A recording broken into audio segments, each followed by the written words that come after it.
Είσαι μικρά, Λόλα. Λόλα, δεν μπορώ να λέω, εσύ πρέπει να φύγεις, μικρή μου. Δεν βλέπεις ότι ζούμε κάθε μέρα σε ένα πάτο. We are swamping. Είναι καιρούκι. Εδώ. Λόλα, όλα αυτά που ζούμε είναι ένα απλό τετριγμένο βραζιλιάνικο σύριας. Ξέρω, το πάνε την παθαίνω και εμένα είναι πολύ μόνοι.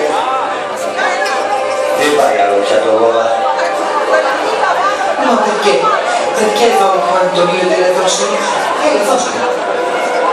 Το Λόλα, δύο σεζόν τώρα χωρίζουν. Λοιπόν τον Νίνο, ναι. Τι είναι? Ναι. Α, ναι. Ναι. Πήρε μεγάλη απόφαση. Μίλα του Λόλα. Μίλα του να πάρει ο διάβολος. Τον Νίνο, χθες μεσάνυχτα και κάτι, ήμουν στο Μεξικό. Α, ώστε και με αυτόν. Ανέσχυμα. Ήμουν στο μεσίτη τον Νίνο και... Και θα μιλήσει το Λόλα. Γιατί θέλεις να παντρευτείς τη Σοράγια? Τη Βερόνικα, θες να πεις. Θα το ήθελε πολύ η μητέρα. Έμαθα όλα.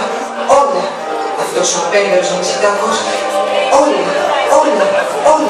Της γειτονιάς μου τα ξεφούρνησε όλα. Πάψε μωρή. Μου έχεις πει το αίμα, βρικόλαγα της γειτονιάς. Όχι τον Νίνο. Δεν θα σε αφήσω να παντρευτείς αυτή την ποπολάρα. Ξέχασέ το. Τσακίσου από μπροστά μου, άνω στην καρικότητα. Εγώ είμαι το σιρόπι σου. Του βήχα όμως. Λόλα, του βήχα. Του βήχα ή ο βήχα? Ναι, του βήχα.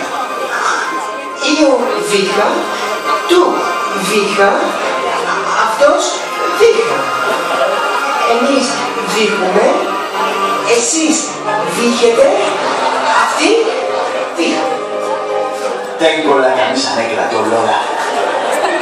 Nino, suavemente, bésame.